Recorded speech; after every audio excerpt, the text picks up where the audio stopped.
In a world where insanity reigns supreme and safety pin manufacturers are running out of metal for the diapers of the leftists, it's comforting to know an ancient, fat, long-haired, bearded reprobate has your mind in mind.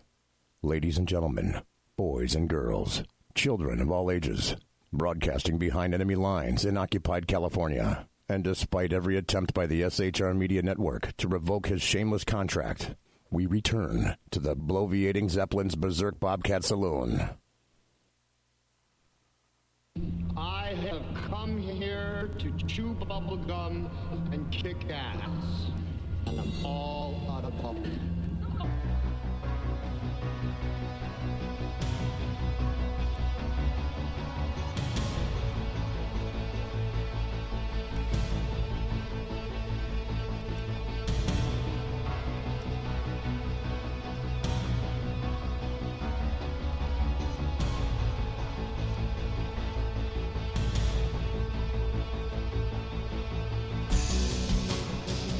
Ladies and gentlemen, boys and girls, children of all ages, welcome to the bloviating Zeppelin's Berserk Bobcat Saloon radio show, live and direct, right here on the SHR Media Network, where I am broadcasting behind enemy lines in occupied California.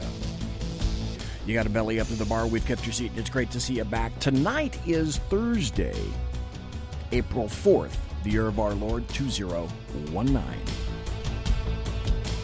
Flack Bait is going to be your bartender tonight. He pours with the best of them, and the lava lamp has been lighted now for over 24 hours in honor of Just the Alaskan. I don't want to hear about that anymore. We don't water our drinks just like we don't water our conversation. Politics, religion, crime, culture, economics, race, sex, science, law. We talk about it all right here at the saloon. Nothing is sacred. The speech is free, but the booze is not. All we ask is that you flush the toilet, jiggle the handle, and don't forget to tip your waitress. You can listen and chat at shrmedia.com. You can watch the show on the Redcon 1 Media Facebook page. You can also watch the show on the SHR Media Facebook page. And you can watch the show on the SHR Media YouTube channel. Tonight in the first hour, it is the return of the underground professor, Professor Michael Jones, this far away from three doctorates. How'd you like to be that? Just like I told Kurt Schlichter on Tuesday night. I had him here Tuesday night. And if you haven't had the chance to listen to the show, you need to go quick like a bunny over to shrmedia.com, because the show is posted there. You can listen to it in Spreaker. You can watch it on the Redcon 1 Facebook page. You can watch it on the SHR Media Facebook page. You can't watch it on YouTube because last Tuesday, YouTube, the boob, had a screw up. And that was this. Someone forgot to start the YouTube stream. Okay, he started Redcon 1. I usually do that first. Then I started the Facebook page for SHR. I do that second. Then I want to make sure that I start the YouTube page. That's third. Okay, now I've got 3 live streams going right now. That's just for the visual portion, the video. Then the fourth thing that I start is Spreaker. I want to get Spreaker as close to 8 o'clock as I possibly can, just in case, like Jersey Joe or somebody else comes in. And I don't want to clip Jersey Joe, although I haven't heard him in a while. But just in case, I start Spreaker. Now, Spreaker came out just great. And SHR, Facebook came out just great. Redcon 1 came out just great. I got over 1,000 hits. Actually, close to 2,000 when everything is taken into totality from the Kurt Schlichter show. And tons of people were listening in podcast, and then social media ran off with that thing. So really appreciate it. Again, thanks to the truckers in America that are listening to me.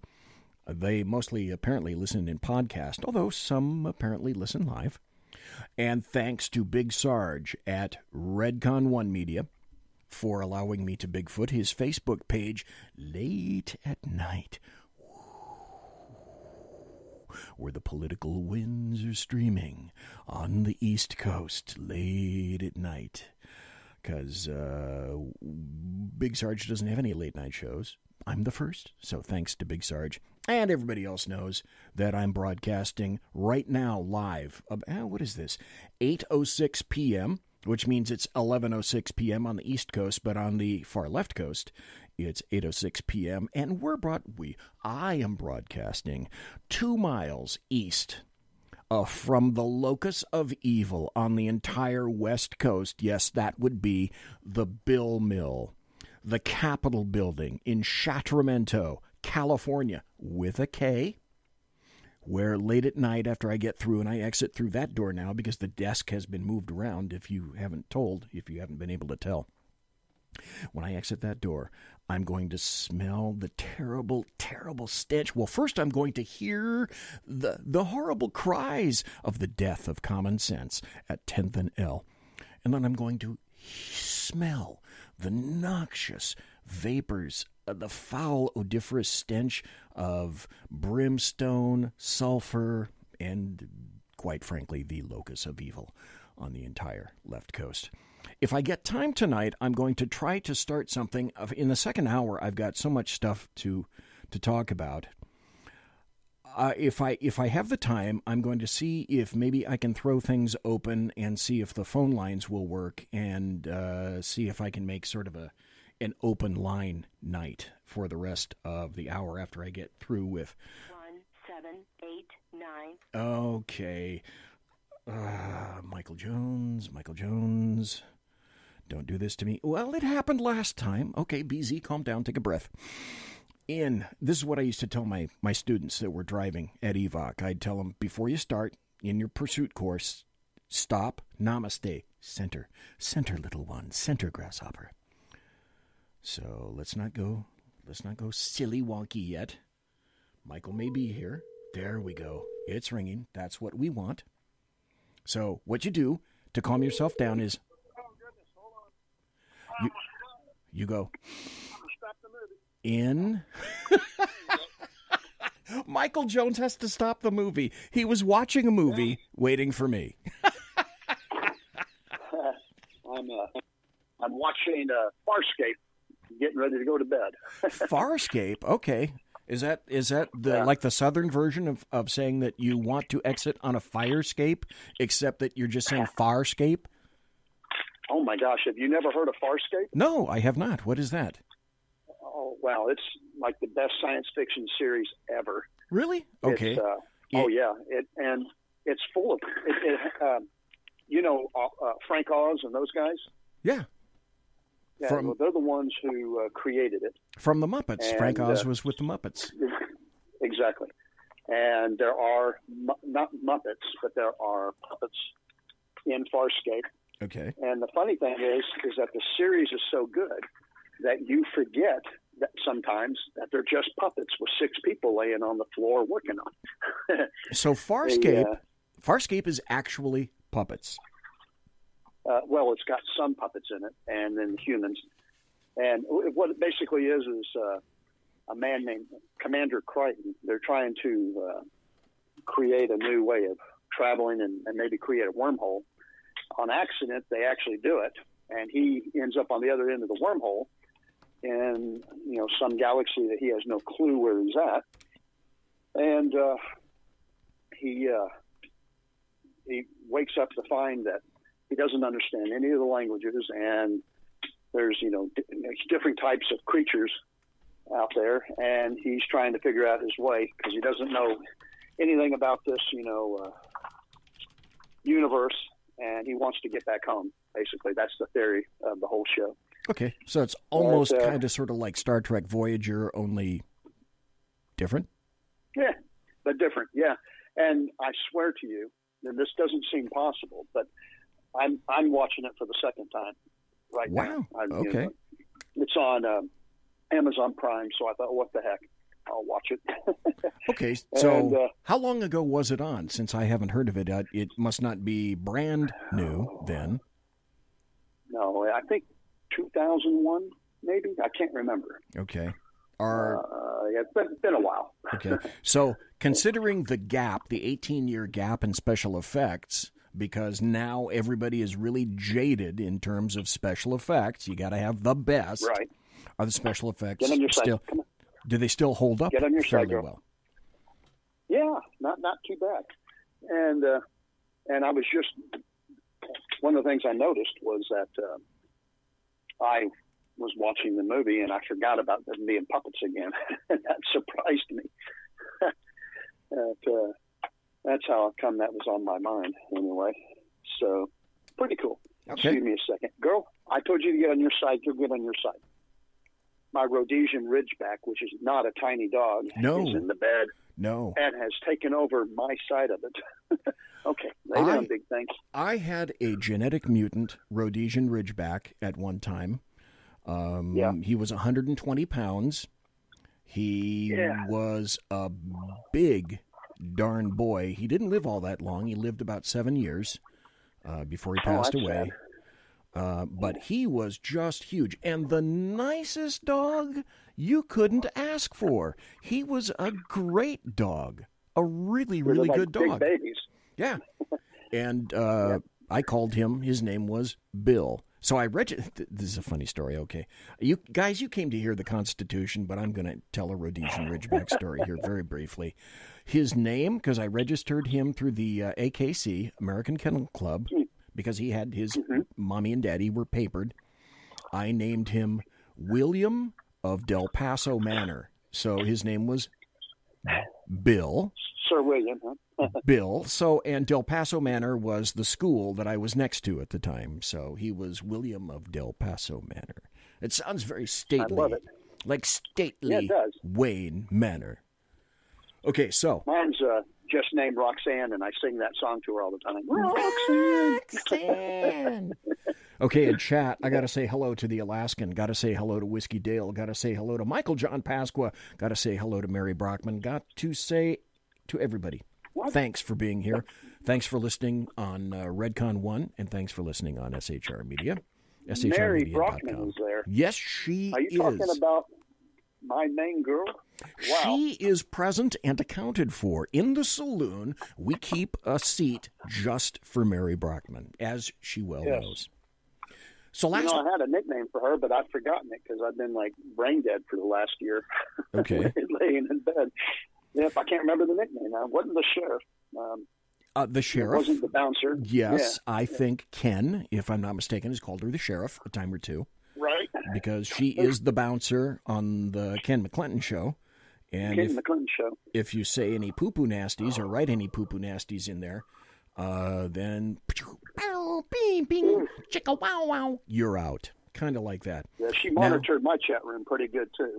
Now, I don't have a monitor. I don't have a sheriff. I don't have a producer. I have 6 screens in front of me, and I'm it. So for those of you who want to write whatever it is that you...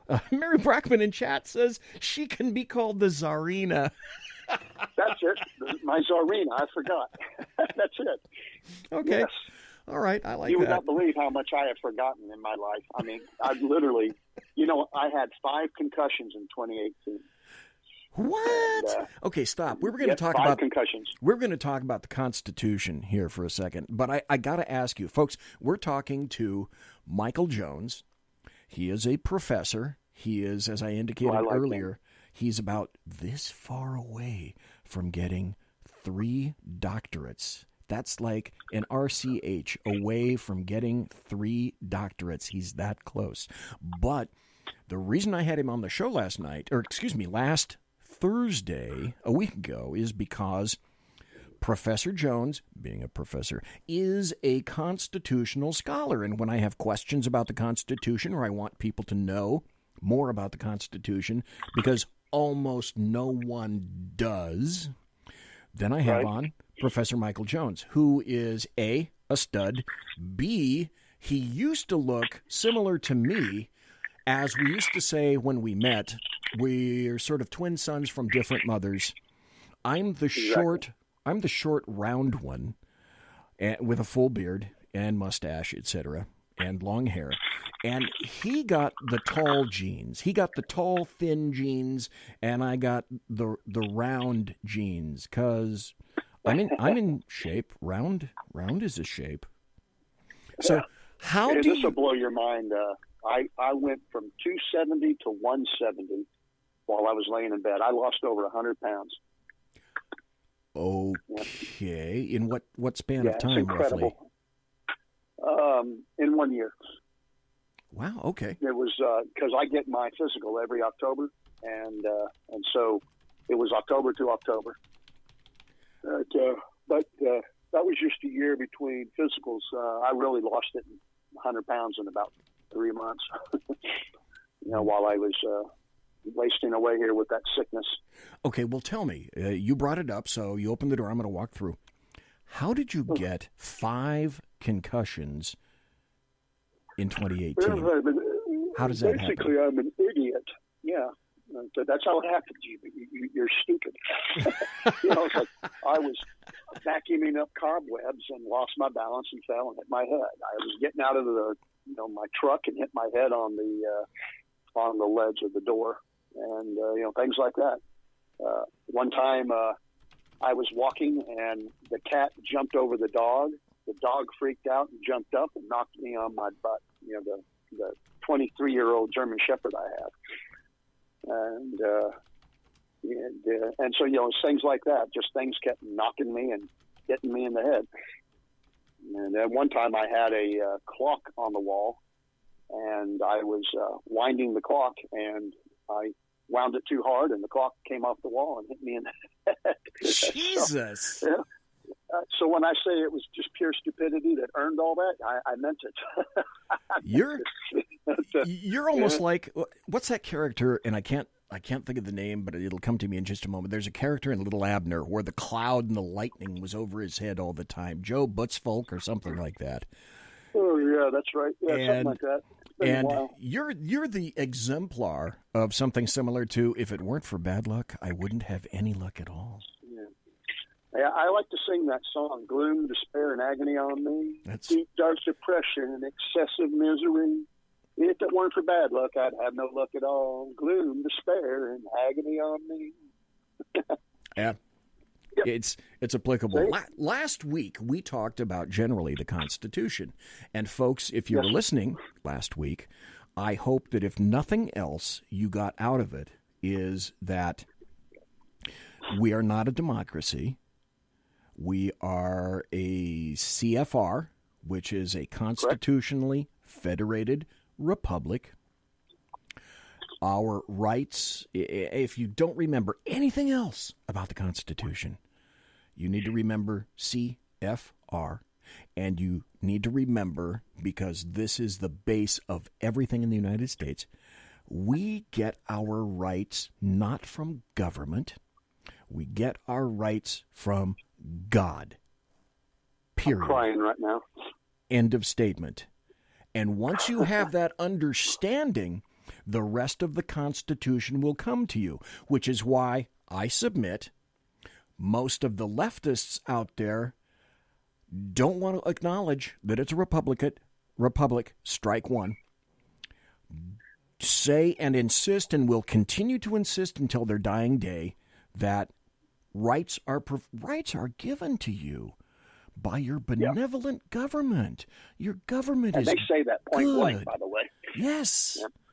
Yes, it's the government that gives you things. It's not that, who knows, some creepy white guy in a robe with a beard above somewhere bestowing crap upon you. No, in reality, government is your God. Little g, government is your God.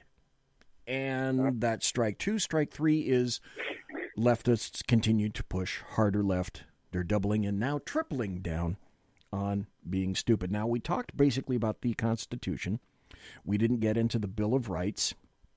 But I have a couple of stories that I'd like to go over with you, because I noticed that the two, and we spoke again. I spoke to Kurt Schlichter on Tuesday night, and I spoke to you last Thursday night. And the three of us essentially sat and asked each other at different times, okay, delineate for you. Hey, Andy Wood, good to see you in chat. And Bigfoot, great to see you in chat.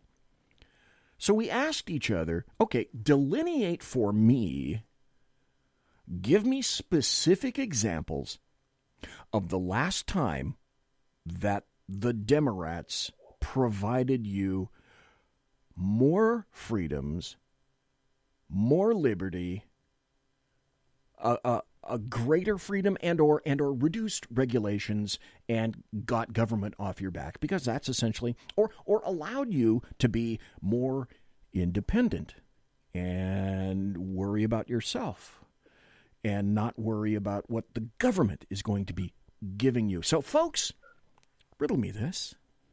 When was the last time the Democrats increased your freedom? Professor Michael Jones, can you think of the last time that the Democrats increased your freedom, sir? Well, let me think here. It wasn't the fact that they fought for slavery during the constitutional debates. No, that's not freedom. And it wasn't the fact that they then pushed slavery beyond and then violated the Constitution, because the Constitution was written in a way that slavery was supposed to expire on its own. But they made a compromise, and got rid of it. Is it Jim Crow laws? The dogs, water cannons, and blocking schools. I think that was, no, wait, that's not it. Yeah, that's not freedom. I know. Okay. I know. Okay. It's going around and taking down all the monuments, and it costing the taxpayers, a couple $1 million each for every monument that they destroy and take down and hide because they don't want their past known. Okay. They're doing that right over in Dallas right now. They're taking down every Confederate statue they can find that the Democrats put up, mind you, to commemorate the part of Texas in the Civil War. And, yes. And now they're trying to hide their history and get rid of it, which is part of the whole thing about calling us a democracy and hiding their history, getting rid of it, because they can't afford blacks to move to the Republican Party, which, by the way, they are more and more. Yes. And Trump has just done a lot for that, because Yes. he's employed more. Can you imagine that white, racist, hateful, Soviet-loving Trump has created more jobs for black people than Obama did? And so, I can't think of a single example of Democrats pushing for freedom, except one example, and that is their ability to get past the IRS and get rich while they're in Congress. Because, there's example after example of Democrats becoming rich when they go into the House of Representatives or the Senate. Okay, you have hit upon it. You have hit it. Okay, you did come up with one point about freedoms being enabled. Oh, but sadly, it wasn't freedoms enabled for all. It was just them. Freedoms just the power. enabled. Yeah, I bet you that chick just from where is she from? New York or something? The bartender who's now running the country. Right. I bet she's a millionaire within a year. Oh my God! That's a big ass tip jar she's going to have on her office desk. Oh my God! The stories I have for everybody in the second hour. They're monumental. And this is a funny thing, too, because Professor Michael Jones, as you said about 2 minutes ago, they're removing Confederate statues in Dallas at this point. These are reminders, as you indicated, of what the Democrats have done. But I'm sure, and you'll tell me because you're not far from Dallas, aren't they saying something similar to, do you see these evil statues and representations of what the Republicans were responsible for? The Republicans were responsible for this. The Republicans were responsible for the KKK. Folks, don't you see? We're trying to protect all of you by removing and history. That's exactly what they're trying to do. they're trying to rewrite history so that they are the the ones that defend the minorities. And I mean, if you go and you look at the Republican history, that's what the Republican Party was set for. I forgot the party, the Whigs. Yes. And the Democrats were the two major parties, and some of the Whigs broke away and started the Republican Party. They ran somebody who lost, and then they went and found Lincoln, who ran. Of course, nobody thought he would win. He was butt ugly and wasn't a good talker. But he was very smart. Yes. The funny thing about Lincoln, he had a really kind of a high voice, and he had kind of some serious mental problems, but he managed to center himself and was a fabulous, fabulous president. Two things I noticed. Yeah, he looked pretty normal because he hung around Mary. she made Lincoln look normal. But, what was his name? The guy he was running against. I'll tell you, I hit my head. I've forgotten a lot of stuff I used to know. Well, whoever was it, Stevens or Adler? What was his name? Douglas? No. Yeah, that's it. Was it yeah, Douglas? It was Stevens, right? Okay. Yeah, whoever it was, Lincoln was running against. I think it was Douglas. They both were after Mary Todd, and Lincoln won, by the way. But they were both after the same woman. Well, Douglas would not debate Lincoln, and this is a little-known story, and that is this: that Lincoln, because he had no money, walked after Douglas everywhere he went.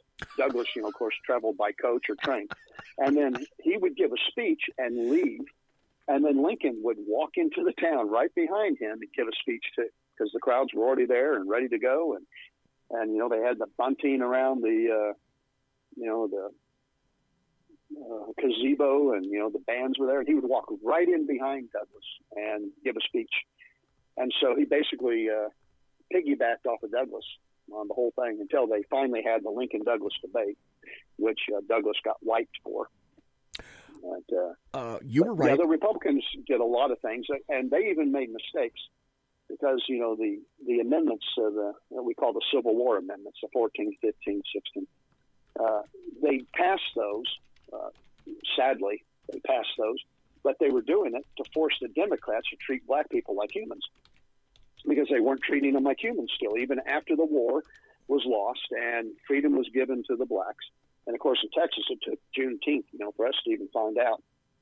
So Juneteenth is celebrated instead of whenever it was that Civil War actually ended. It took a while to get here, like 6 months to get here. But anyway, they were passing all these amendments to force the Democrats to treat black people like humans, to get rid of the Jim Crow laws and the grandfather clauses, that your grandfather had to be born here, or to pass a IQ test or a citizen's test or whatever, and so those amendments were to force people, the Democrats, to treat blacks as normal. And today, people actually believe that the Republican Party is responsible for most of the misery of black people. And they believe that yes. because they have stood in front of, the Democrats come up with these names for these stupid laws that are going to, ruin people and bankrupt the country, which they've done. But the names are like, the National Save Black People's Lives, law of 2012. Yes. And who wouldn't want that? Yeah. Who wouldn't want who that? Could vote against it, or something for kids or girls or, whatever. And so if you vote against it, people just hear the name. They don't know what the bill is going to do. And the Republicans aren't capable of explaining or teaching. And I don't understand that, how decade after decade, we still can't find someone like me to run and educate and talk. That's an epic fail. Right, it is an epic fail by our party. Well, by the Republican Party anyway, not my party. No, that's not my party either. Folks, I have to be honest up front. I was first a registered Democrat, and then I started paying taxes, and I had a job, and I was listening to Ronnie Baby, and I came around and I became a Republican. But I was honest to God, long-haired, red-haired back when I had real hair. a hippie living in San Francisco in the late 60s, early 70s, went through college. I know. And then life came up and slapped me right across the face. And then from that point on, I became a registered Republican, and now I am a registered independent. We got to take a break. We're going to take a little bit of a break. We're listening to the Underground Professor, Michael Jones, and we're going to be right back. Folks, thanks for listening. Thanks for listening live. Thanks for listening at shrmedia.com. Thanks for being in the chat room. Thanks for watching the show on the Redcon 1 Media Facebook page, and also thanks for watching the show on the SHR Media YouTube page, which I did start this time, damn it, and the SHR Media YouTube channel. We're going to take a break and be right back after this. If you got to go, now's a perfect time. Conservative media done right. You're listening to the SHR Media Network. Hey, this is Michael Wright. And I'm Shannon Wright. Join us for The Right Way with Shannon and Mike, Monday through Thursday from 7 to 9 a.m. right here on SHR Media. Why are they joining us? For fun things like sports, politics. Oh, maybe some news and entertainment? And all kinds of other things. Money and recipes and events, all kinds of stuff. Yeah, so join us Monday through Thursday, 7 to 9 a.m. here on shrmedia.com.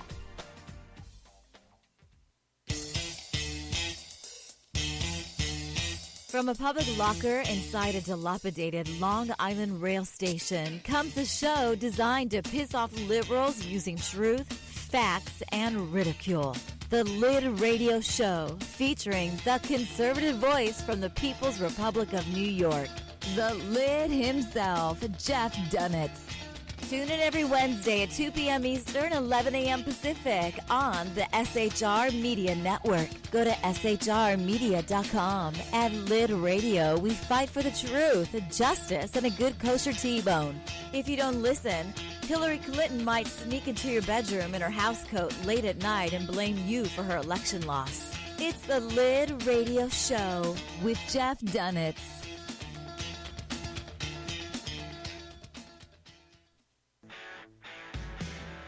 Hey girls, Carry Girl Gear is here. More and more women every day are concealed carrying, participating in competitive shooting, and getting firearms training.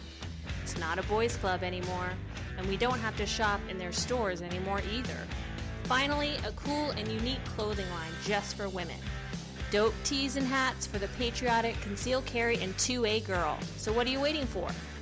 Go check out carrygirlgear.com today. It's your business diva here, Melanie Collette. I am inviting you to a front row seat as I discuss some of the most intriguing details of wealth and finance with today's movers and shakers in the world of business. Listen in and discover financial truths on a global, domestic, and household scale.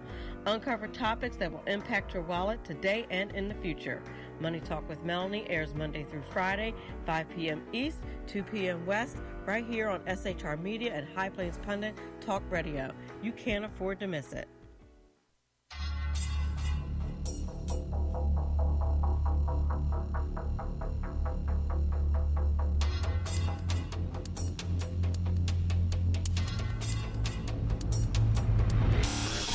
The new show on the SHR Media Network, Sackheads Against Tyranny, on shrmedia.com. Go there quick like a bunny, 11 p.m. Eastern, 8 p.m. Pacific, every Wednesday, live and direct on the SHR Media Network, shrmedia.com. Be there.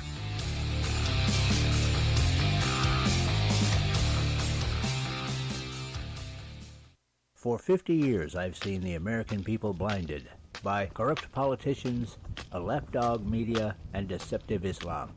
The one thing the elites fear is one man with a cane. I'm Dave Milner. Join me through Spreaker, iTunes, and SoundCloud, through SHR Media and the Western Free Radio Network, for half a century of experienced perspective on political and social issues, weekly on The Unpleasant Blind Guy. And catch me on Jeff Mitchell's EDL Radio on blogtalkradio.com. There's no surrender, ever. Because truth is not always pleasant. Broadcasting behind enemy lines in occupied California, a mere 2 miles from the state capital, the bloviating Zeppelin's Berserk Bobcat Saloon radio show can be heard every Tuesday and Thursday night at 8 p.m. Pacific and 11 p.m. Eastern, only on the SHR Media Network. Go to shrmedia.com to listen. You can also watch on the SHR Media Facebook page and the SHR Media YouTube channel. No goldfish were abused in the making of this ad. Conservative media done right. You're listening to the SHR Media Network. Ladies and gentlemen, boys and girls, children of all ages, it is I, the bloviating Zeppelin, right here in the saloon, the Berserk Bobcat Saloon, where, let's see if I change the view. There we go. Now, if you look above, let's see if I can point properly. If you look above, right here. Okay, now if you're watching, that's Clyde right there. So if you're watching on the Redcon 1 Media or watching on the SHR Media Facebook page or YouTube channel, you can see Clyde up there in the upper right. That's Clyde the Bobcat, who was given to me courtesy of Whiskey Dale, who resides in chat right now. There's a ton of people in chat. Thanks, everybody, for being here. Tonight, we are speaking to Professor Michael Jones, who is an honest-to-God constitutional scholar and honest-to-God professor. For a time, he had a show called The Underground Professor, where he did exactly this. He talked about the Constitution for show after show after show. People would call in. People would ask him questions. And his joy in life is to let people know what the Constitution really is, what it really means, why it's so important, why it's so wonderful. It's an incredible document that so many leftists don't want. Let me go back now. As I indicated before, I want to mention two things. As soon as the Democrats got into the House, they passed two bills, or they introduced, I should say, two bills. One was to grab your firearms right off the bat, and the second one is, of course, as you should well know, it was the, here we go, this time it's not the House, it's the Senate. The Senate Democrats introduce a measure to abolish the Electoral College. Shock of shocks. It shouldn't be shocking at all. A group of Democrat senators, they introduced a measure to do away with the Electoral College, and they have picked up, obviously, on a talking point that caught fire in the 2020 Democrat presidential field. And it was put forward, of course, it was put forward in the House by Representative Stephen Cohen, Democrat of Tennessee, and in fact counts one Democrat presidential contender, candidate, Senator Kirsten Gillibrand of New York, among its co-sponsors, Democrat Senators Dick Durbin of Illinois, Dianne Feinstein of California, and Brian Schatz of Hawaii also sponsored the resolution itself. So we spoke kind of briefly last week about the Electoral College and can it be eliminated, and what kind of a process do you have to go through in order to eliminate the Electoral College, or can the states simply declare that, we've decided semi-arbitrarily that we're going to go against constitutional law? Well, what I did, Professor Michael Jones, is I picked up my Mark I, Model 1 copy of the Constitution, and I have it here. It's my little pocket Declaration of Independence and the Constitution of the United States of America. Everybody should have one. And I went quick like a bunny to page 39. And under Article 1, Section 10, I found, and then I'm going to ask Professor Michael Jones, I found Article 1, Section 10, which says, no state shall enter into any treaty, alliance, or confederation, because I want to make note, folks, the states that are getting together to do away essentially with the Electoral College are calling it a compact of the states. So in Section 10, no state shall enter into any treaty, alliance, or confederation, grant letters of marque, I love that, letters of marque and reprisal, coin money, bills of credit, make anything but gold and silver coins, etc., etc. So, constitutional scholar Michael Jones in Article 1 in Section 10, by any stretch of the imagination, do you suspect that that might be applicable or have something to do with negating the compact between the states to essentially remove or diminish the ability of the Electoral College to do its job? Okay, I'm a Article 5 guy, and that I believe that the country should come together in Article 5 and force constitutional changes on these congressmen. Of course, I also believe they should all be thrown in jail, most of them. But that's beside the point. I'm a big Article 5 guy, okay? And why am I saying that in answer to you? Do you know why? My guess would be is because you believe in the ability of the states to conduct a certain amount of business. Good. That's it. See, no confederations. But I believe that the states can come together under the concept of state nullification. Okay? I believe the states can nullify actions of Congress. Now, this is important. This is a distinction. If Congress passes some stupid law and the majority of the states come together and say, no way, Jose, a little Spanish lingo for you, then we can override the congressional legislation. Okay, now that's different than trying to override the Constitution. Okay. Now, under Article 5, we can go in and override the Constitution. But it either takes Congress starting the process or the states starting the process. And the states have never done this. They've tried a few times. In fact, I think there's an effort going on right now to create a Article 5 under the states to come together and fight something, I don't know, taxes or immigration or whatever. But the difference here is the crap. There's my brain not working again. Forgive me, please, because I have a lot of spots in my brain from all the concussions. I believe you. What's the thing that we were just talking about? We were talking about Article 5 and why you're a big believer in Article 5. No, the thing before. What are they trying to get rid of?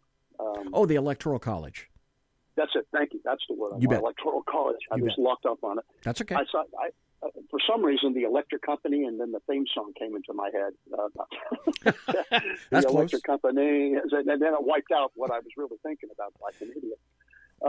The Electoral College is a constitutional provision, so Congress can't do anything about it, and neither can the states unless we come under Article 5 either way, and then the American people all vote to get rid of it.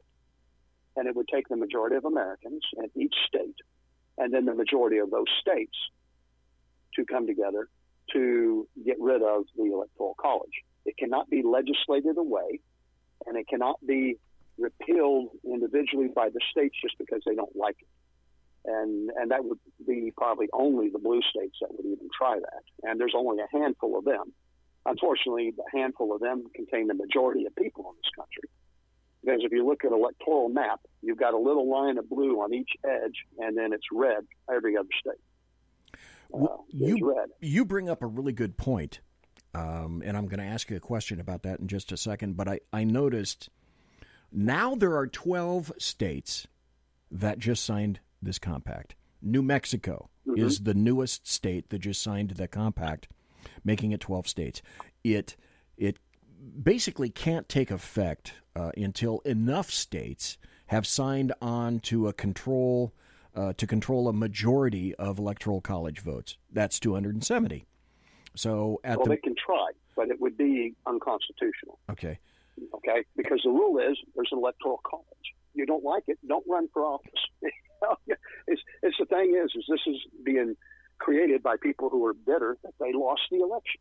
That they have all these people voting, and this is why they're trying to get their people to move to red states and change them. There's a big effort in Texas to get Democrats to move here from California and New York so that they can change the Constitution or change Texas's Constitution and its electoral votes, because we have something like 35 or 37 electoral delegates. And that's a big, whopping number. And they control California, and they control New York City. New York, right. Upper New York is red, but New York City has all the people, and therefore New York State goes Democrat every year. So they got those two. Florida sometimes goes one way and sometimes the other. So it's kind of like a purple state, and they can't count on it. And Texas is usually red. In their purple-skied world, however, at the beginning of the year, only 12 states had joined. They need 270. In their mind, as far as they're concerned, they have, air quotes, 172 Electoral College votes. And maybe some more states might sign on to this compact, air quotes, later on this year or maybe early 2020. But if you were to make an argument, Professor Michael Jones, that this is unconstitutional, as you state it is, you would say that it's unconstitutional under Article 5? Well, geez, you asked me this without me having a copy in front of me to look up what I'm talking about. Okay. I'll tell you what, next Thursday I'll answer that question specifically. Okay. A better argument for you. But but here it is. The Electoral College is in the Constitution. I forget the article. Article 2, I think. Okay. The Electoral College, how elections are going to be done. Because, you've got Article 1 is what? The presidency. Article 2 is the House, and goes on, right? Article 5 is how to amend the Constitution. So you got, I think it's Article 2 that goes over elections. They give the states a lot of leeway on how to decide elections are going to occur in the state. But there are a few rules. And one of the rules is we got a Electoral College. And that's coming, I think, out of the Article 2 section. You can correct me if I'm wrong next Thursday. I'll get a copy and look. I don't have a computer with me or anything. I'm laying in bed with my dogs, my pregnant I got a pregnant dog, and then I got that Rhodesian Ridgeback next to me. It's a 2-dog night. I've got a pit bull here with 6 babies in her. Okay, then it's a 3-dog night. It's a 3-dog night for you, isn't it? 3-dog night, yes. And now I get to party after this. That's yes. But I think it's Article 2. But anyway, they give these instructions to the states, and part of it is we're going to have Electoral College. And then they tell the states, you got to figure out how to do it. Now, you know what they actually did in the Constitution? They said the state legislature would pick the electoral delegates. Okay? This is how the power of the states was separated originally in the Constitution. The states would pick the senator, the 2 senators that they would send to Congress. And the state legislature of every state would do this. Okay. And what they would do is they would find 2 people that would go to Washington and represent the state. So these 2 guys up in Congress were not super representatives like we have today, having to run statewide office. They are picked by the legislature to go represent Texas or California or Washington or whatever. Not Washington, Washington State. But that was their job. And the state legislatures were given the power to do one of 2 things. They picked their own state electoral delegates, or they give that authority to the people. Now, the state legislatures quickly learned that we didn't like them picking our electoral delegates. We wanted to vote for president. And so the state delegates, the state legislatures, all universally gave power to the people to pick the electoral delegates. When we go to vote, most people think they're actually voting for president, but they're not. They're voting for the delegates of the Electoral College that are going to be going from their state. And then those people are responsible for voting for the president. And there's a little bit of rules that go on that, but that's beside the point right now. So those are two of the basic laws that are in the Constitution for the states. Now, the states, as I said, could band together for state nullification to get rid of legislative action by Congress, but they cannot override the Constitution without going through an Article 5. And so if these rogue states come together and pull their electoral delegates, then it will not be recognized. Who validates all of these elections? There is a state, I forget his name, comptroller or a state election. There's somebody in each state legislature who validates the election results of the Electoral College. And then that is sent to, believe it or not, the Vice President of the United States. That's one of his few duties, besides running the Senate and running around every funeral in every foreign country. Correct. This is about his biggest duty. Each election is to certify the results and read them aloud in the Senate. Now, if these states come together and they try this trick, well, it could simply just be disqualified by the vice president as not recognized. And he would disqualify the whole election and we'd have to start over. And then everybody would get mad. And there's no telling what would happen. If there was a Democrat in the White House, then they probably would allow this chicanery to go. And then the Republican Party would have to take it to court, and, the whole system there, and go to the Supreme Court as the court of original jurisdiction over elections like this. And they would, fight it out with the Supremes, and you never know how they vote, because that's just kick the can and see where it rolls kind of thing with these people. But the simple argument is they can't do anything with their electoral delegates. And what happens? They're complaining about, and this is the funny thing, okay? And you're gonna like this part. What are they complaining about? That we don't have a system where the majority of voters elect a president, correct? I know where you're going. Yep. You're right. I like bet you do, because every single state, the way the Electoral College votes go are by the majority of the voters in each state. So they already have majority vote. It's just done and broken down by state. And it is done this way because it protects the small states and gives them some say in the presidential election. States like Texas could basically pick your president every year if we went by majority votes. Yes. In the country. And, God help the country if California, Texas, and New York and California all fall in line somehow. If the Republicans lose control of Texas, and they get rid of the Electoral College, guess what? Those four states pick the president, and none of the others matter. And in future elections, I guarantee you, none of those states would ever see a presidential candidate again go through their state and campaign. No, because that's the whole why point. Would you go to? That's the whole point, is to do this Vermont? in perpetuity. That's what the Democrats want. That's what they want, and it will empower them forever. There's no way to break it because they have the majority of people, in this country. They have a majority of voters over the Republican Party. What the Republican Party has is a majority of states that we're all spread out in places like Wyoming, where there's 12 people, or Montana. I think they have 18. And, there's only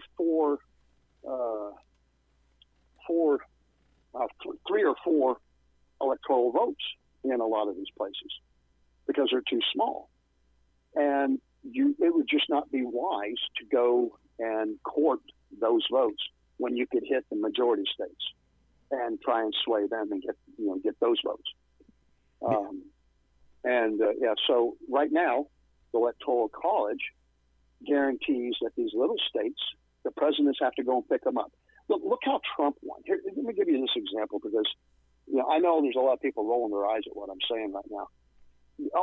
If you got any listeners up in the Rust Belt, they're the reason we have Trump as president. Okay? Yes. And what happened? Trump went up to these little states, these Rust Belt states that are falling apart. No one's got any jobs. Hillary Clinton didn't. She didn't. She assumed that all would be well. Yep. And that's my point, is that if we were to get rid of the Electoral College, that's exactly what the future Hillarys will do.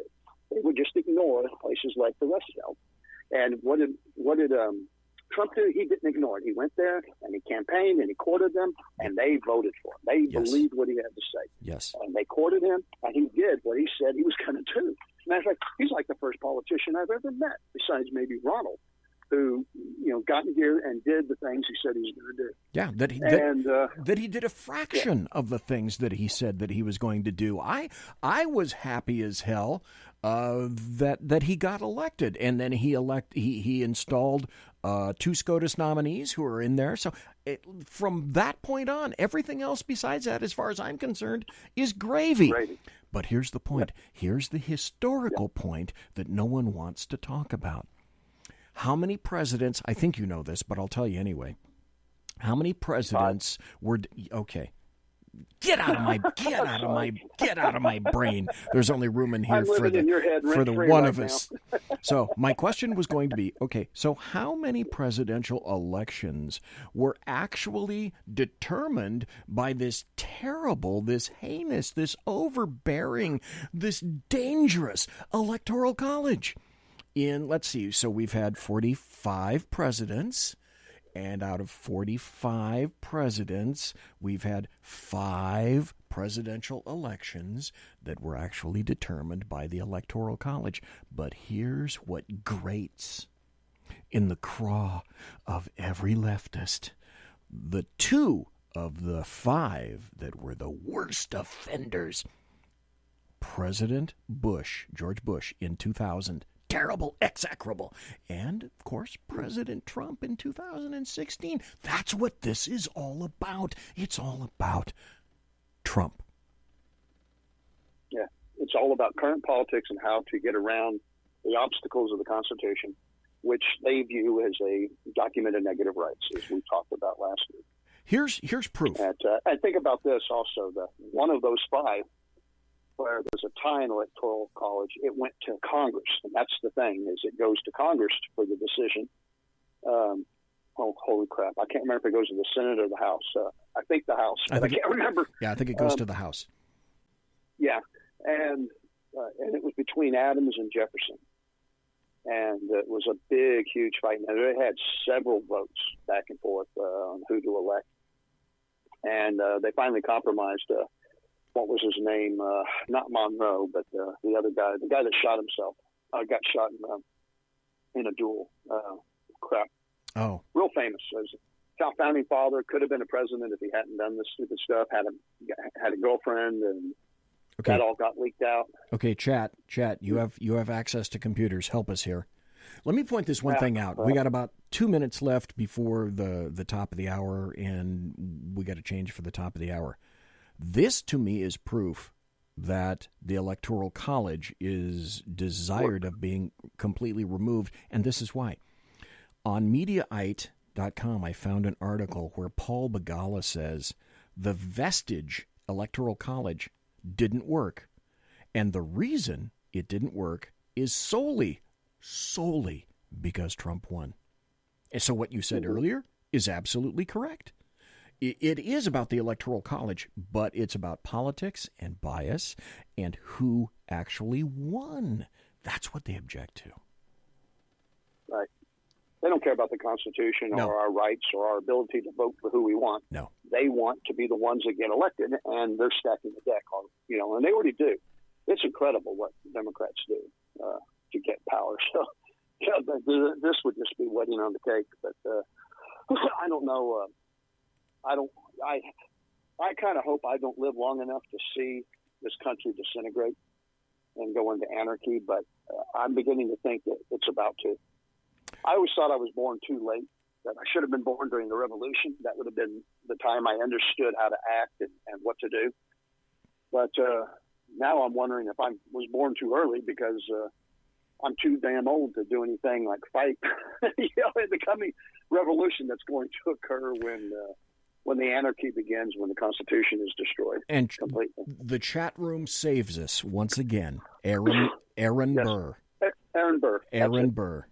So thanks to my memory, I have all this crap in my head. I just can't ever remember, the things. It just locks up. Thanks to Dave Milner in chat who said Aaron Burr.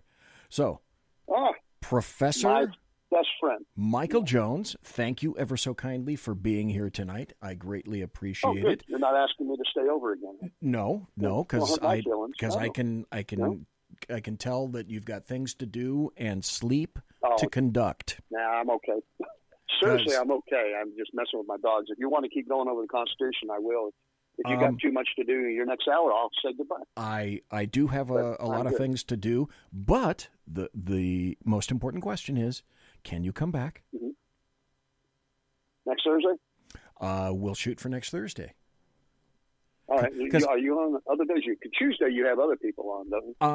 I have people on Tuesday and Thursday. Those are my broadcasting days. So it doesn't have to be Thursday. It can be Tuesday. It's just been a Thursday because I've had other people on Tuesdays so far. Okay. I'll tell you what, text me when you want me, Tuesday or Thursday. I'm usually available at this time. Okay. I'm usually laying in bed about 10 o'clock every night. So, okay. So you can get me. Beautiful. Folks, that's the Underground Professor. And that's Professor Michael Jones, who is a constitutional scholar. Love talking to him. We're going to take a break, come right back, and I want you to hear the absolute glory, the wonderfulness, the insight that is Alexandria Ocasio-Cortez, and why I think I may have concluded that it's kind of a bad thing for her to drunk stream live. Oh, BZ, what are you talking about? Well, you're going to hear it when we come right back. Conservative media done right. You're listening to the SHR Media Network. Hey, this is Michael Wright. And I'm Shannon Wright. Join us for The Right Way with Shannon and Mike, Monday through Thursday from 7 to 9 a.m. right here on SHR Media. Why are they joining us? For fun things like sports, politics. Oh, maybe some news and entertainment? And all kinds of other things. Money and recipes and events, all kinds of stuff. Yeah, so join us Monday through Thursday, 7 to 9 a.m. here on shrmedia.com.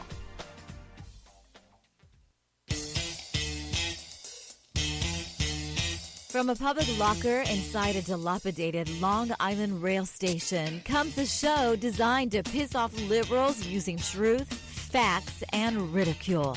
The Lid Radio Show, featuring the conservative voice from the People's Republic of New York, the Lid himself, Jeff Dunitz.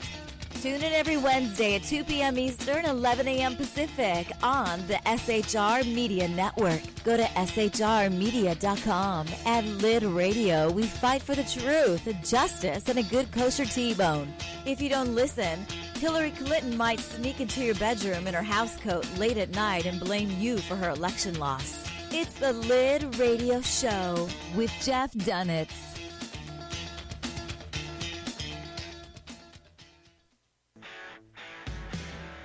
Hey girls, Carry Girl Gear is here. More and more women every day are concealed carrying, participating in competitive shooting, and getting firearms training. It's not a boys' club anymore, and we don't have to shop in their stores anymore either. Finally, a cool and unique clothing line just for women. Dope tees and hats for the patriotic concealed carry and 2A girl. So what are you waiting for? Go check out carrygirlgear.com today. It's your business diva here, Melanie Collette. I am inviting you to a front row seat as I discuss some of the most intriguing details of wealth and finance with today's movers and shakers in the world of business. Listen in and discover financial truths on a global, domestic, and household scale. Uncover topics that will impact your wallet today and in the future. Money Talk with Melanie airs Monday through Friday, 5 p.m. East, 2 p.m. West, right here on SHR Media and High Plains Pundit Talk Radio. You can't afford to miss it.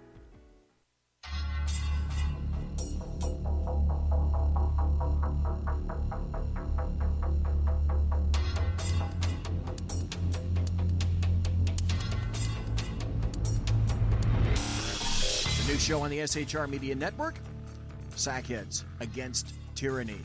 On shrmedia.com. Go there quick like a bunny, 11 p.m. Eastern, 8 p.m. Pacific, every Wednesday.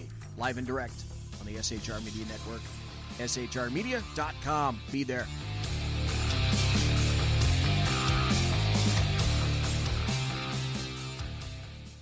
For 50 years, I've seen the American people blinded by corrupt politicians, a lapdog media, and deceptive Islam. The one thing the elites fear is one man with a cane. I'm Dave Milner. Join me through Spreaker, iTunes, and SoundCloud, through SHR Media and the Western Free Radio Network, for half a century of experienced perspective on political and social issues, weekly on The Unpleasant Blind Guy. And catch me on Jeff Mitchell's EDL Radio on blogtalkradio.com. There's no surrender, ever. Because truth is not always pleasant. Broadcasting behind enemy lines in occupied California, a mere 2 miles from the state capitol, the bloviating Zeppelin's Berserk Bobcat Saloon radio show can be heard every Tuesday and Thursday night at 8 p.m. Pacific and 11 p.m. Eastern, only on the SHR Media Network. Go to shrmedia.com to listen. You can also watch on the SHR Media Facebook page and the SHR Media YouTube channel. No goldfish were abused in the making of this ad. Conservative media done right. You're listening to the SHR Media Network. Wow, that was a great first hour. That was Professor Michael Jones, the underground professor, a fabulous guy. And that's why I like to have him on the show, because if you want to know anything constitutional, right out of this here little book that I have tabbed with all sorts of things, Professor Michael Jones is your guy, guaranteed. And that's why I go to him. Trust me when I tell you that it's going to come all about, and it's sad in my opinion that it has to come this way, but unless there is a challenge by someone, Republicans or otherwise, in court, going to have to take the Democrats and all the individual 12 states to court to stem this ridiculous Electoral College compact, state compact bullshit. They're going to steamroller this right up the arse, right up the bunghole of everybody in the United States. And as Professor Michael Jones indicated, it's going to be all the large population centers from now into perpetuity as far as the Democrats are concerned. The rest of you guys don't matter. You don't matter at all. If you're not in New York, you don't matter. If you're not in California, you don't matter. If you're not in Texas, you don't matter. And that's the way they want it. The rest of the states, as far as they're concerned, can just go straight to hell. It's unfortunate that that's how we have to conduct ourselves by lawsuits. But again, I emphasize, you control the United States of America in two fashions. If you control education and you control SCOTUS, you control the United States of America. At this point, I would submit that education is essentially lost to conservatives, to people on the right. There may be a time when we'll acquire a smidgen of that back, but it's not today. It's not 2019, and it won't be 2020. But there is a glimmer of hope in terms of SCOTUS, because if they can't popularly the Democrats realize that much of what they do, oh, that's right, isn't popular. So then they have to ram it down your throat, like I say, or up your bunghole, and they do that with the courts. Now, if you have, I'm going to go to a happy story, not too terribly long from now, about how that's starting to change. And SCOTUS is starting to change, and things are starting to come around a little bit. Let's go, if we can, to the Ron Edwards notebook. For years, I have accurately proclaimed that the number one enemy of America is the government school system. Hello, I'm Ron Edwards. On today's page from the Edwards Notebook, funny. Many of us understand that what is taught to one generation dictates the direction the nation takes in the next. Any school system that indoctrinates an individual who is elected to government and proposes abolishing airplanes and cows and the ability of we the people to create wealth is bad enough. But when enough people are convinced they should support and vote for someone who wants to turn the United States into a giant Venezuela, then it's past time to take swift action to establish real education that teaches authentic history, mind-building math, English, etc., and supports a higher moral code. When Johnny and Maria can't tell the difference between right and wrong and their parents don't have enough sense to discriminate the crucial differences, instruct their children accordingly, then the rest of us have a responsibility of standing up and stopping the government school indoctrination madness before Khrushchev's wish to see America buried comes to pass. I'm Ron Edwards. Let's meet Fridays on AmericaMatters.us, 4 p.m. Eastern, 1 p.m. Pacific, and 12 a.m. Sundays on Talk America Radio Network. Ron Edwards, the new voice of America. Sponsored by David E. Garrett Jewelers. That's one of the reasons I wanted you to hear Ron Edwards. And remember I said earlier, just this past hour, the prior hour, the first two things that the Democrats did when they were in power is they decided that they were going to go after the Electoral College. We had that discussion with Professor Michael Jones. The second thing that they wanted to do is go after your guns. Well, here's an article by Kurt Schlichter that I find very timely. Professor Michael Jones was talking about a civil war. We know that New Zealand officers have been tasked with going door to door now, starting to go door to door, because an insufficient number of citizens, when the state demanded, following the shooting at Christchurch, not enough citizens complied. So now it's time to actually confiscate. Now, will they give an adequate amount of money? Will there be reparations for the stealing of rights, liberties, and property by the state? That remains to be seen. Kurt Schlichter wrote in townhall.com, an armed citizenry is a free citizenry, which is why liberals want you disarmed. Kentucky recently became the 16th state to amend its laws to get rid of onerous restrictions on healthy, law-abiding adults bearing arms, conforming its concealed weapon statutes to the Constitution and irritating liberals who prefer that we citizens remain helpless sheep. Some of us channel the founders and believe that it's every eligible citizen's duty to own the kind of guns liberals label assault weapons, in order to be able to personally protect ourselves, their families, their communities, and their Constitution. Others just want the option of carrying a .38 at a house of worship or elsewhere in public where evil might manifest, and we know that. But liberals oppose this natural right. Why? Well, there are only two kinds of people who object to normal Americans being able to protect their lives and freedom. 1, felons, and 2, aspiring tyrants. Imagine that. And it just so happens that both of them are key constituencies of the Democrat Party.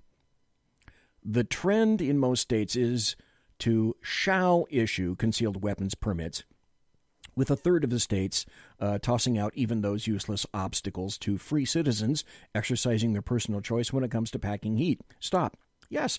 Do you realize, folks, especially if you live in California, where I'm broadcasting behind enemy lines in occupied California, So Californians, people in New York, Chicago, major urban rat cages around America, do you realize that there are states in the United States where you can carry concealed and you don't need the blessing of the government to do it? As far as they're concerned, that's just a natural right. Are you aware of that? That there are states still in the United States that treat you like an adult? You might want to check how many states there are. More than you suspect, I shall believe. In 2019, Second Amendment is evolving right with society increasingly recognizing this essential freedom should not be arbitrarily restricted. Liberals should be all aboard. Remember how liberals kept telling us the conception of rights is supposed to take change in society into account? We always hear how the Constitution must evolve when it's a fake right that Democrats like, as opposed to one that's actually written in the damn Bill of Rights. Well, the overwhelming trend lately is for legislatures and governors across the country to democratically enact gun freedom measures. So we need to ask our liberal friends, where's your living Constitution now? Well, for some reason, gun-grabbing liberals seem to think that the existence of people who want to shoot random civilians should make us want to be less able to defend ourselves. No. The horrifying New Zealand terrorist attack would usually have drawn universal attacks by liberals on law-abiding citizens and Americans and their rights. On the upside, the dishonest and disgraceful slander of fellow Americans that usually accompanies these events was comparatively muted. Perhaps because this loser, who should die anonymously, his videos unviewed, his manifesto unread, and his name unspoken, was so transparently attempting to provide everyone with fodder to hate their political opponents. To rile liberals, he mixed in references to Trump and Candace Owens. To outrage us normals, he embraced leftism and environmental wackoism. It was a scam to set us at each other's throats. The proper response to this creep's crude manipulation is to not pretend that he was motivated by anything other than resentment over his own manifest inadequacies and failures, to hang this idiot's acts on one's political opponents for cheesy short-term rhetorical advantage. It is to play his game. Instead, we should come together in the hope that the Kiwis hang this idiot. But of course, some leading liberal lights and their gimps could not resist. Freedocon Max Boot blamed Trump for the killing of many Muslims, which is weird because supporting every war in the last 2 decades that killed Muslims is Max's jam.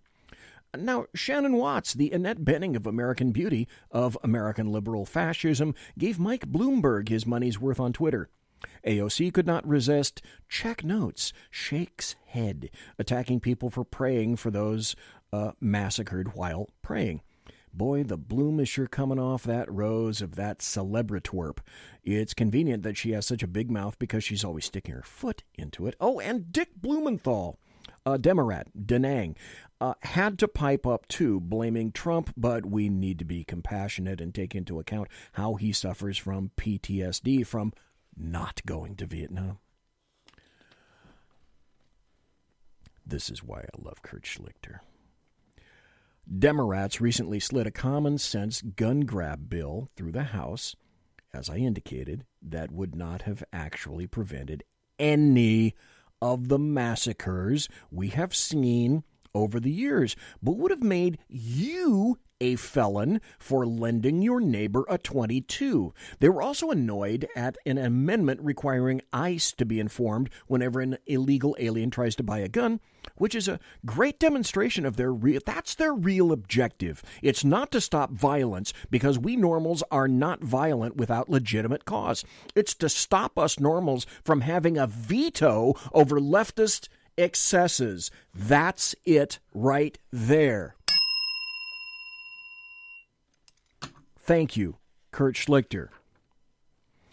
Their goal is to slowly chip away at our gun rights until we wake up one day without our weapons living in Great Britain West, where the cops focus on busting dissenting subjects for mean tweets, while normal people can't walk the streets without getting stabbed or splashed by acid by thugs who know damn well their victims are defenseless. It's interesting to note that the UK's ruling class, having been instructed by the voters to leave the EU, have so far declined to do so. And when the referendum is ignored, what will the British people do about it? Let me read that sentence again, because that's pertinent. That's pertinent to us and them.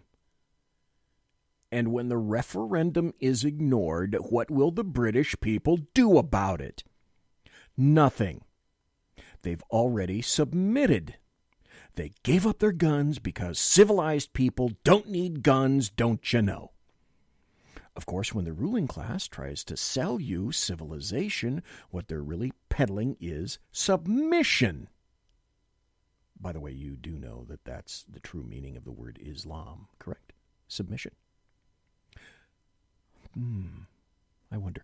It's a sad irony, since our recognition of the natural right of the people to keep and bear arms derived from the same right recognized in England during its actual age of testosterone. Cede a monopoly of force within society to the elite, and those wonderful, competent, and honest folks will totally respect you and work on your behalf. Right? Also, here's a profitable high-speed rail line from Bakersfield to Fresno. I'll sell you cheap. Just don't look at the Russiagate soft coup behind the mirror. The fact is that an armed citizenry is a true backstop to tyranny, an obstacle to total control over society by a small elite that seeks unbridled power. Stop. Isn't that what we were just talking about in terms of the Electoral College? And the answer is yes. Will we ever have to use it? Well, we hope not. But think of it as a fire extinguisher for fascism. Better to have it lying around than not have it when you need it. Now this, along with the joy of rubbing your noses in the fact that they can strip you of the dignity that comes with being a citizen and not a subject, is the real reason the urban coastal left is so hell-bent on taking guns out of the hands of law-abiding Americans and leaving guns in the hands of people they control. Remember, the left is pro-guns. It's just anti-you having guns, too. The existence of murderous creeps combined with a rising crime rate and the media beaming us scenes of oppression in Venezuela, where those dummies compounded their foolishness in electing socialists by allowing themselves to be disarmed, reinforce the imperative of American citizens remaining armed and unruly. Now, Kurt Schlichter, we talked about it earlier on Tuesday. He writes about an America that is split into red and blue nations in his novels, and I talked about them last Tuesday. The first one is People's Republic, the second is Indian Country, and the third is Wildfire. And that's the article by Kurt Schlichter, which is why I read him, and which is why I highly recommend that you read him too. I think his articles come out every Monday and Wednesday at townhall.com. Townhall.com. Now, I made a promise to you, if I'm not mistaken. And I said earlier in the show, I got about 5 minutes left before the bottom of the hour break. I think I can do this in 5 minutes. Yeah, all I need is about 2.5 minutes to do it. This is wonderful. Now, AOC is not new, just like any millennial or Gen Zer. She's a Gen Zer, I believe. She's 29, former bartendress. I want to tell you, folks, she would not make it in the saloon, okay? Just a little impetus, a little information from me to you. But she got on a rant. She told us that the world is going to disappear in 12 years. It's going to blow up because of climate change, and her Green New Deal needs to be instigated now. All the civilized countries need to be stripped of all their wealth and distributed wholesale to everybody else. There's another story that just made me think of something. And she also thinks that, if you're a woman and you're thinking about having a child, oh, wait a minute. Boy, if I only had a producer. Anyway, if you're a women's and you're thinking about having a child, well, you better not do it. Hello? Come on, do it.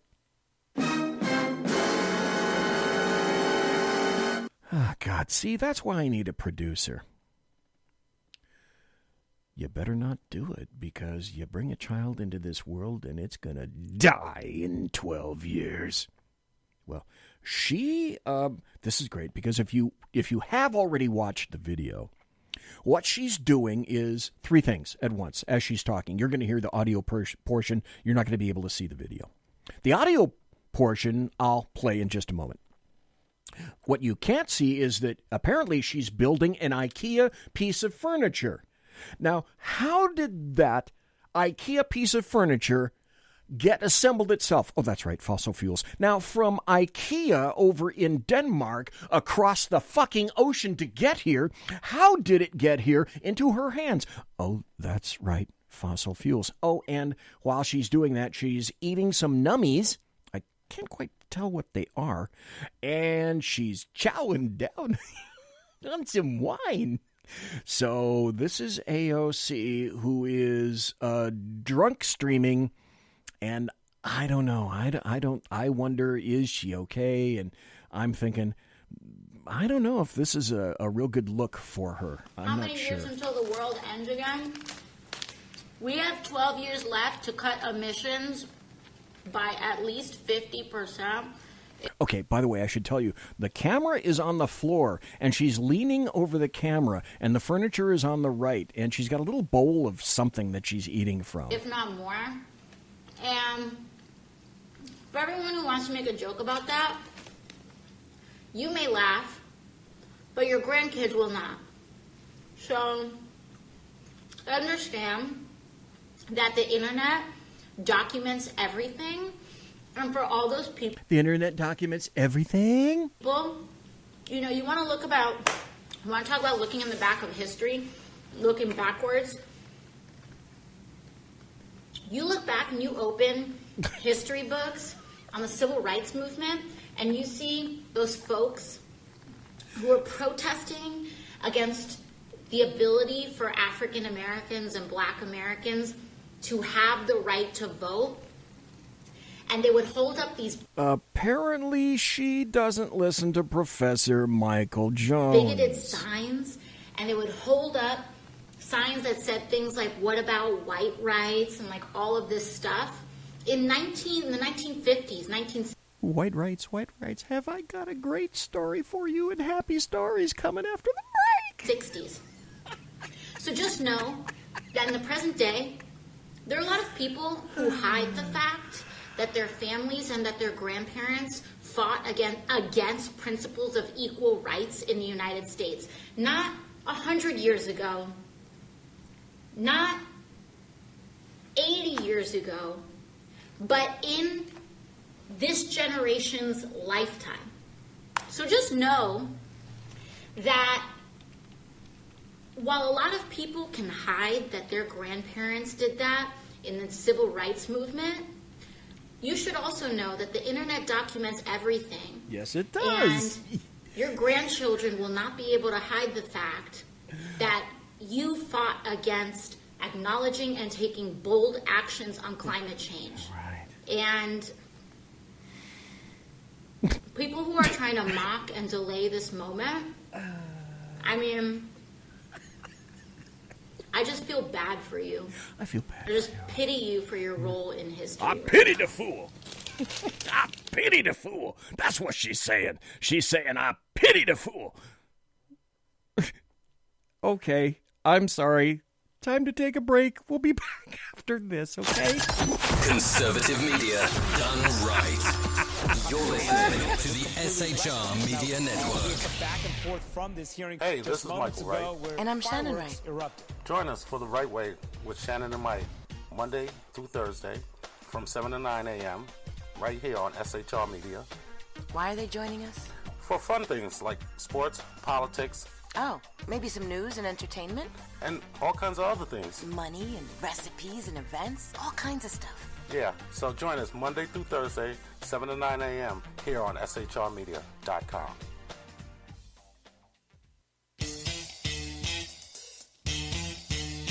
From a public locker inside a dilapidated Long Island rail station comes a show designed to piss off liberals using truth, facts, and ridicule. The Lid Radio Show, featuring the conservative voice from the People's Republic of New York, the Lid himself, Jeff Dunitz.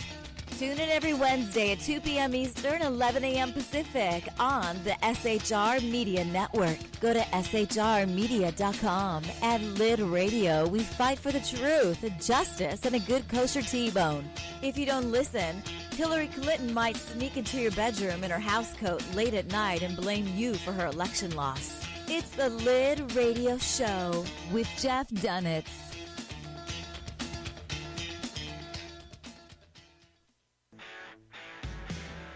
Hey girls, Carry Girl Gear is here.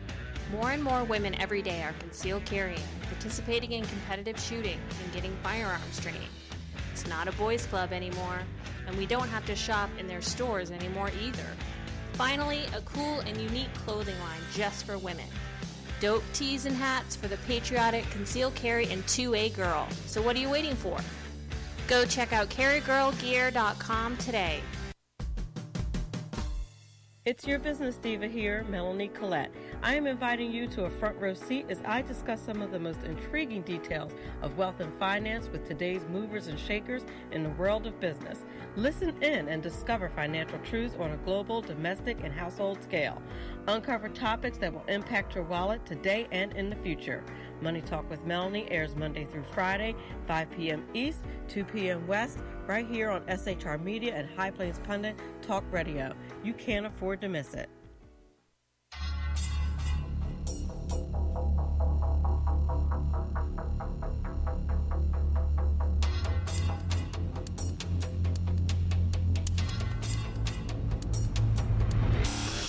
The new show on the SHR Media Network, Sackheads Against Tyranny.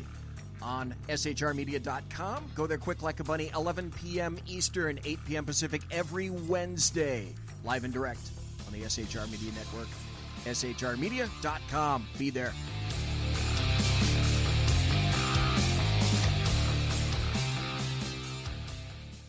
For 50 years, I've seen the American people blinded by corrupt politicians, a lapdog media, and deceptive Islam. The one thing the elites fear is one man with a cane. I'm Dave Milner.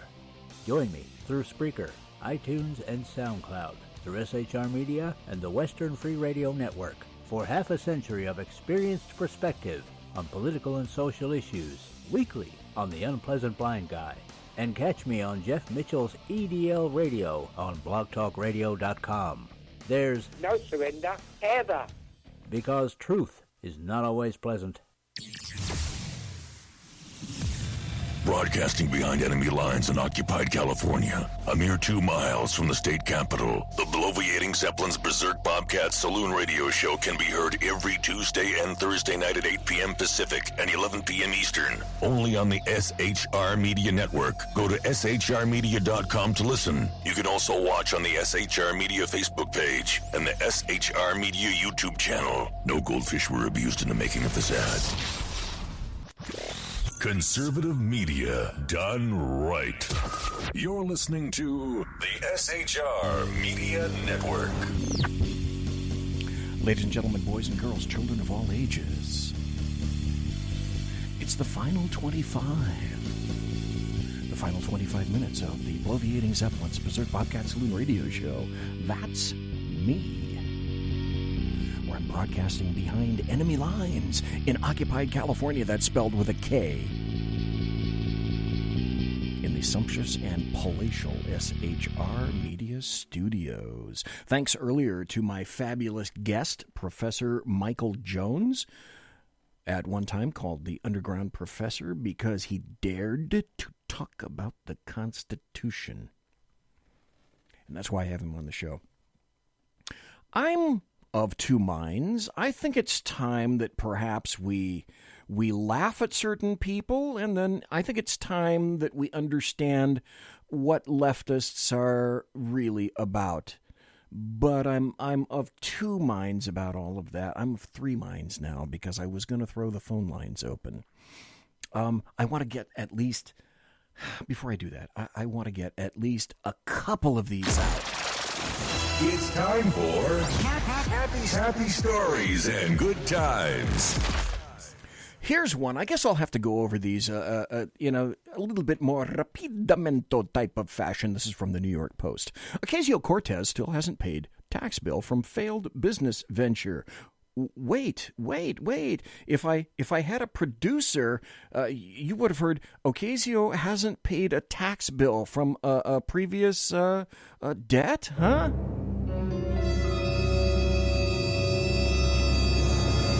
Okay, and I don't have a producer, so that's not what you heard. Democratic darling Alexandria Ocasio-Cortez, AOC, still hasn't paid a 6-year-old tax bill left over from a failed business venture. Now stop right here. Do you possibly think that had there been a Republican equivalent, a Republican darling, a Republican who grabbed everyone by the glottis and whom everyone loved, do you think they would have said something about this tax bill hanging over her head? Well, not just yes, but extra crispy fuck yeah, yes. That would be true. Okay, so she's got a tax bill hanging over her head. I kind of like that. Okay, we're skipping. We're moving. We're moving. We're walking. This is a new poll. This is from LifeZette. New poll won't make Alexandria Ocasio-Cortez very happy. A new poll. She won't be happy. There are shocking numbers from the latest Quinnipiac University survey for the firebrand Democrat socialist from New York. A new Quinnipiac University poll shows that an overwhelming majority of voters either hold a negative view of AOC, Democrat New York, or know too little about her to form any kind of opinion whatsoever. The numbers are shocking for a woman widely considered to be the socialist leader of the so-called resistance party. Okay, I think I'm moving on from that as well. Let's see. I'm not going to do that. I am going to go here. Now, this is, I'm going to read this, and then I'm going to continue to read some, go over some happy stories. But this is, oddly enough, a story that I found today where Fox News doesn't generally do this, but in this story, Fox buried the lead. Because here's the headline. I'm going to tell you what the lead is. The headline is, Man Wearing MAGA Hat Says Woman Berated Him at California Starbucks for Supporting Trump. Okay, well, that sounds kind of bad, right? Okay, a 74-year-old man, busy, said a woman berated and called him a racist at a California, with a K, Starbucks on Monday after she spotted him wearing a red Make America Great Again hat in support of President Trump. The man who identified himself as Victor told KTVU he was wearing the iconic red hat when the woman began yelling at him outside the coffee shop in Palo Alto. Quote, "This woman came over and not only started screaming at me, she turned to the Starbucks audience and said, 'Hey, everybody come here. This guy's a racist. This guy hates brown people,' Victor told the news station. Victor, who is Jewish, also told other news outlets that the woman called him a Nazi. Isn't that perfect in her world? This is where it does get better and becomes a happy story. This is where Fox buried the lead. I yelled at him, called the entire Starbucks to order, and she called the entire Starbucks to order and yelled at him more about how it's not okay to hate brown people. I called him more names and told him to call the police. He wouldn't call the police, so I called him a wimp. He got his stuff together to leave. I followed him to the register while he complained about me," read the Post on Mankey's page. Now, if you want to say hello to her, again, her name is Rebecca Mankey, Mankey. Not like, let's see, who was that? Inspector Clouseau He wants a room for his Minky. No, this is Rebecca Mankey. Her page, read the post on Mankey's page, which feature this, imagine this, which has since been deactivated. Then I chased him out of Starbucks, yelling at him to get the fuck out of my town. She later wrote in a comment that she was going to publicly shame him in town and try to get him fired and kicked out of every club he's in. Okay, stop. The dude looks pretty old to me. The story says he's 74. Do you think he's working right now? Do you think he's retired? She's going to get him fired out of every job that he's employed in. Now, he may be going to clubs. That could be true. But getting him fired, that's not probably going to happen.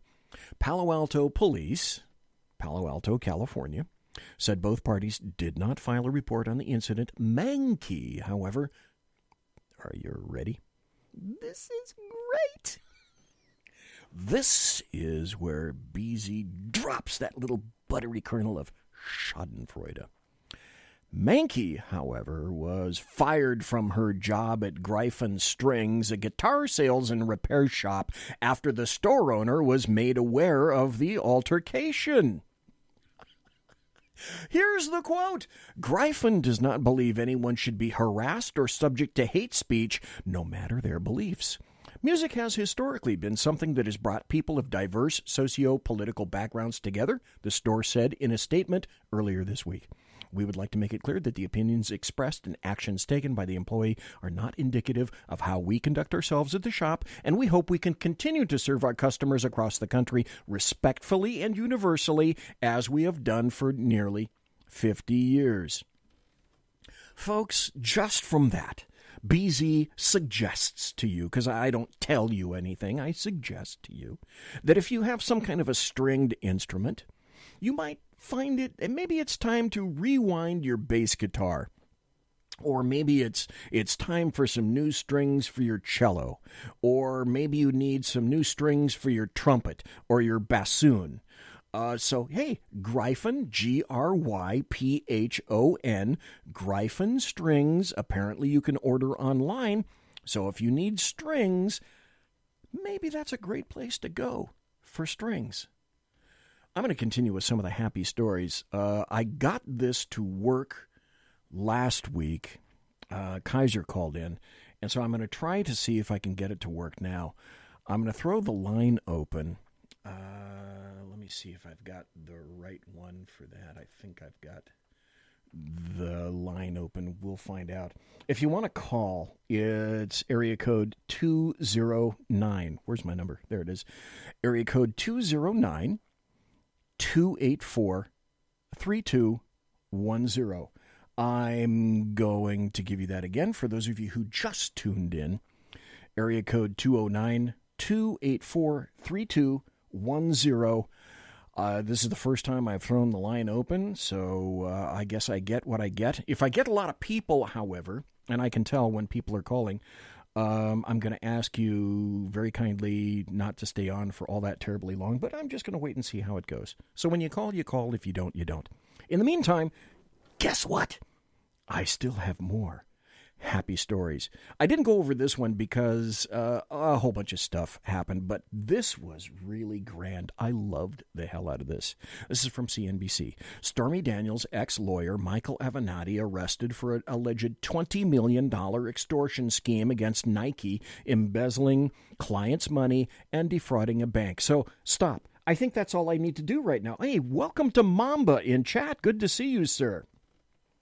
I think all I need to do is just go over the headline for that and let the rest of you gimps who somehow may have done business with Michael Avenatti, any kind of business at all, know that he took whatever funding you paid him for whatever services rendered. I don't know, maybe that went out for, the tune-up for his Porsche or something like that. So he's a gimp. He's done. Can you imagine that at one point this guy was saying that he was a presidential candidate? A presidential candidate.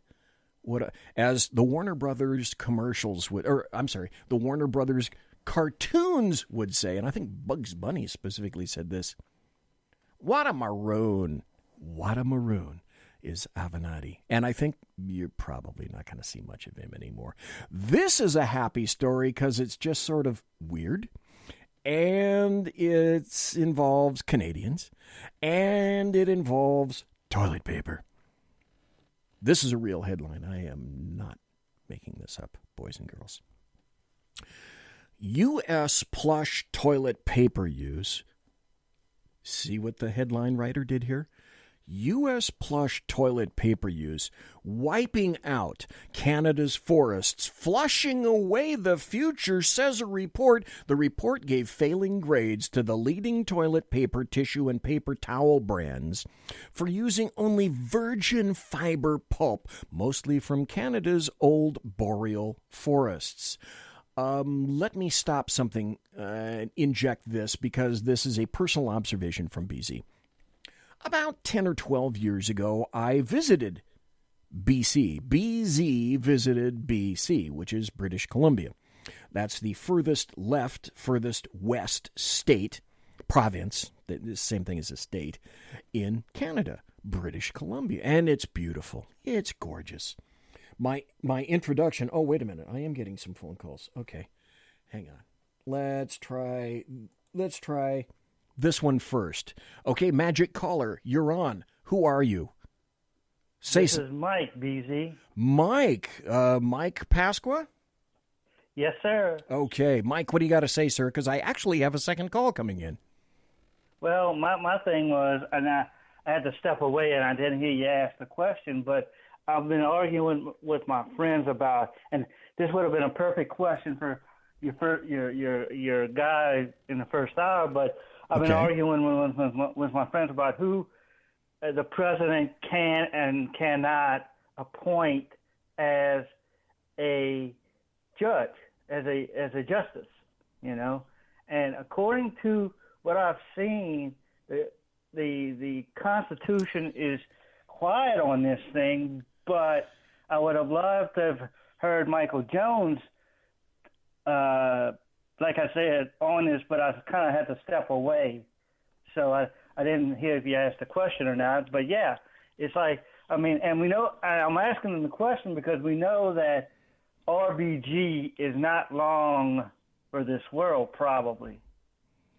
You know? Well, I'm sure she's getting a transfusion right now, even as we're talking. Now, in D.C., it would be, almost 1 o'clock in the morning, and I'm sure she's up reading Maxim or Playboy or something like that, and getting dialysis, getting her blood changed, or maybe there's a local D.C. set of vampires who can provide her with clean, fresh blood, if nothing else, from the set of The Walking Dead. So in terms of who the can be nominated for SCOTUS, tradition is such that it can be essentially anybody. Generally, it's from a federal venue. The people that are looked upon more favorably. See, under SCOTUS, the people that have generally the most power are those federal judges that work in D.C. for the D.C. appellate courts.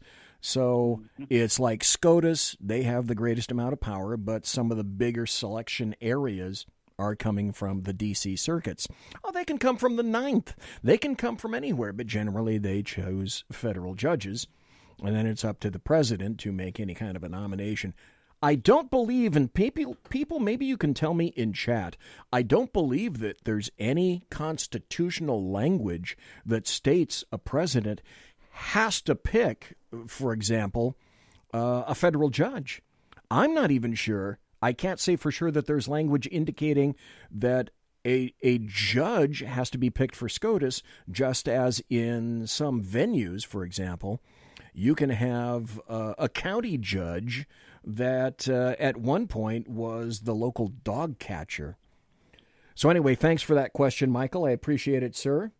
And folks, if you have any other calls, give me a call here. Thank you, Mike. Appreciate it, sir. I'm going to continue. The voracious use of toilet paper in the United States, with the average American using almost 3 rolls each week and major manufacturers spurning alternative fibers. Oh, no. Major manufacturers spurning alternative fibers? What fibers? Do you mean what? Splinters? Is that what you're talking about? Is destroying Canada's forests and causing widespread environmental damage. 2 international environmental groups say stop. Now, we went to the call with Mike, and Mike, thanks for the call. I appreciate it. The line's open, folks, if you want to call back. But when I was in BC, the interesting thing that I noticed while I was there is that Canada, unlike the United States, for whatever reason it got stopped, Canada clear cuts stuff. So, oh, wait, here we go. We got another incoming call. Okay. Let's see. Mystery caller, you're on. Who is it, please? This is the man who has called in to check on the lava lamp, the mystery fibers in the lava lamp. And a massive amount. It's funny you should mention that. And I have specifically not talked about the mystery fibers that are in the mystic lava lamp itself. Would this happen to be the Alaskan himself? This is he. And I say, please excuse me if I've offended you, but I say himself instead of Z-self or Zer-self or Zif-self. I say himself. But I should have you know at the beginning of the show, I don't know if you're listening or not, but in homage to you, because you took me to task for this, and I made sure. Now, there was no chat show last night, and the reason for that is that Sackhead Clint's left nostril, I think it was his left nostril, exploded, and they had to shut down basically a 3-block radius in downtown Sacramento. It was that monumental. So we had no chat show. But I left the... folks, you can see it over here. I don't know if you're watching, but you can kind of see it over my left shoulder, which would be your left shoulder. Oh, no, you can't, because I'm not on the proper video frame to see that. Okay, there we go. Now you can see it. Anyway, the lava lamp over there, I get here about an hour before the show, and sometimes because of the dim bulbedness, it's not enough heat to get the thing really going. But in honor of the Alaskan, I left this puppy on for the past 2 nights. And so what you're seeing is a lava lamp that's absolutely unchained. It's been unchained, Sir Alaskan, and it's all due to you. My hat is off, and I salute you, sir.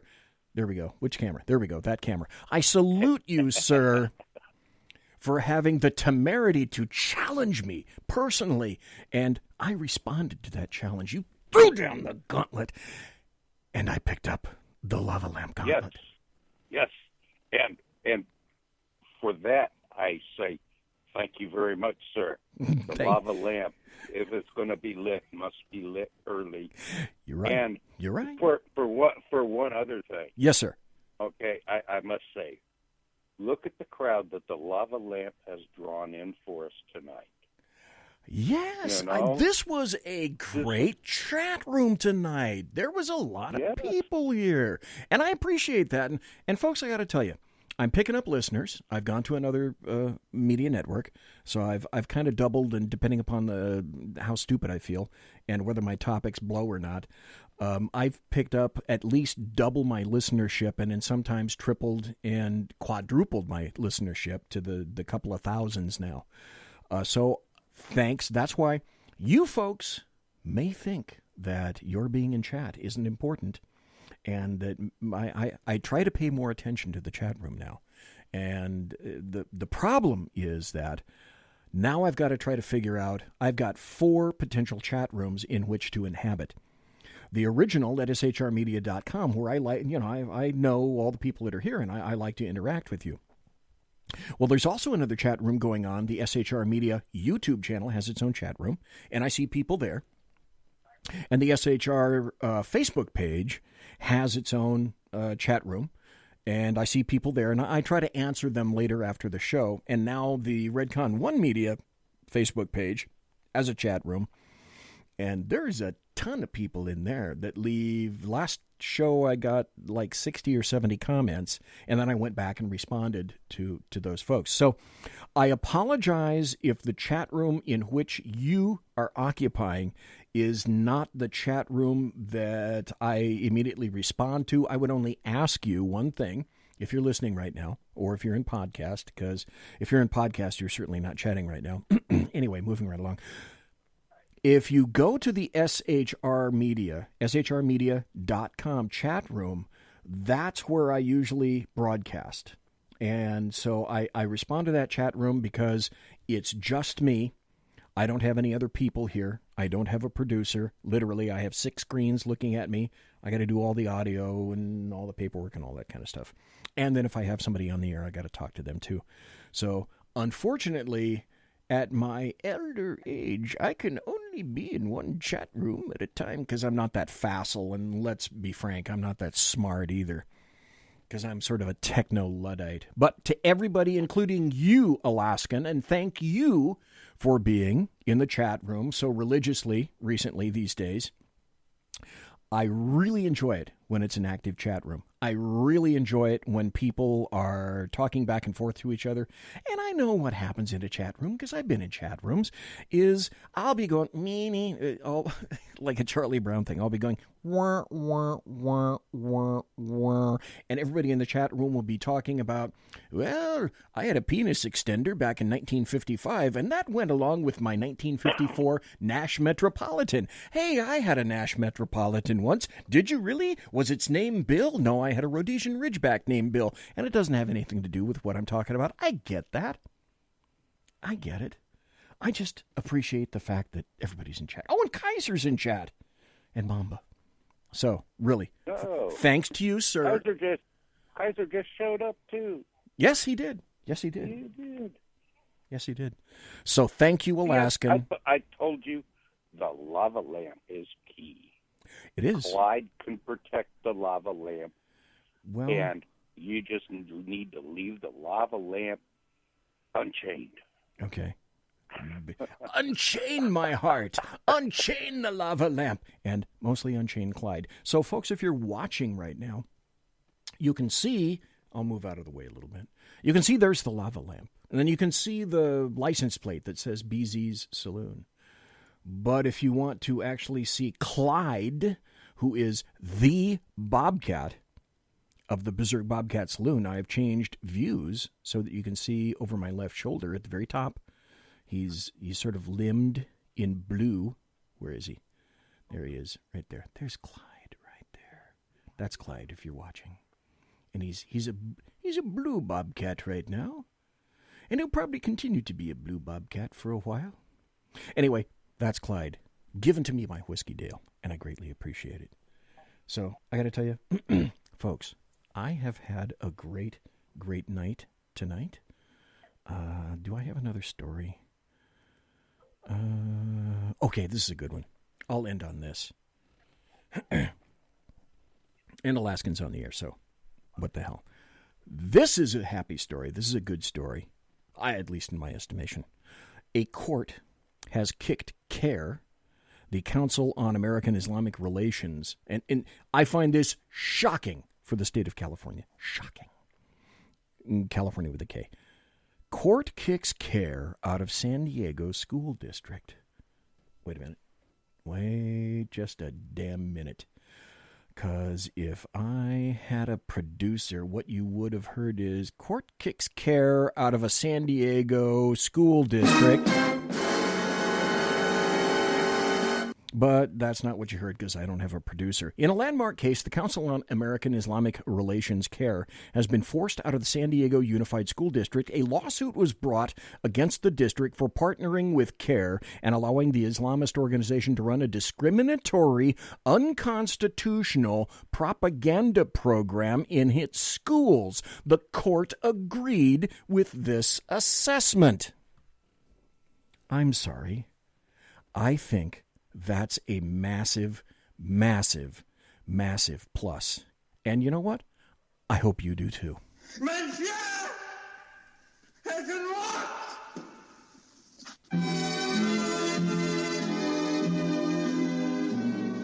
We'll meet Hey, thanks. Alaskan, thanks for calling in. Thanks, Mike, for calling in. Appreciate it. Ladies and gentlemen, boys and girls, children of all ages, welcome, thanks for listening to the Bloviating Zeppelin's Berserk Bobcat Saloon radio show, live and direct right here on the SHR Media Network. If you want to contact me, you can find me on Twitter at BZEP, at BZEP. Thanks to Big Sarge at Redcon1 Media for simulcasting my show. Thanks to SHR. Promotional consideration is by the Lockheed Martin Skunk Works, the Boeing Company. If it ain't Boeing, I ain't going. Pratt & Whitney engines, thrust, you can trust. Tiaras are by My Little Pony. Thanks to my personal KC-135 Kettle One refueling team with whom I will be consorting in less than an hour. And thanks to everybody for being in chat. Thanks to Professor Michael Jones. Thanks to all of you for listening live, partaking of the show, listening in podcast. You have a great weekend. God bless. Take care. Be safe.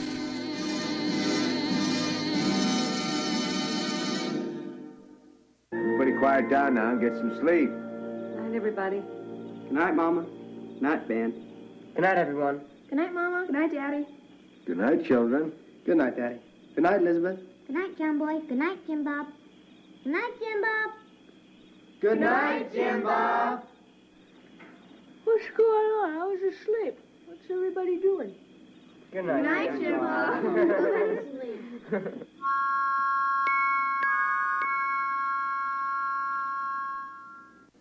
Good night, and good luck.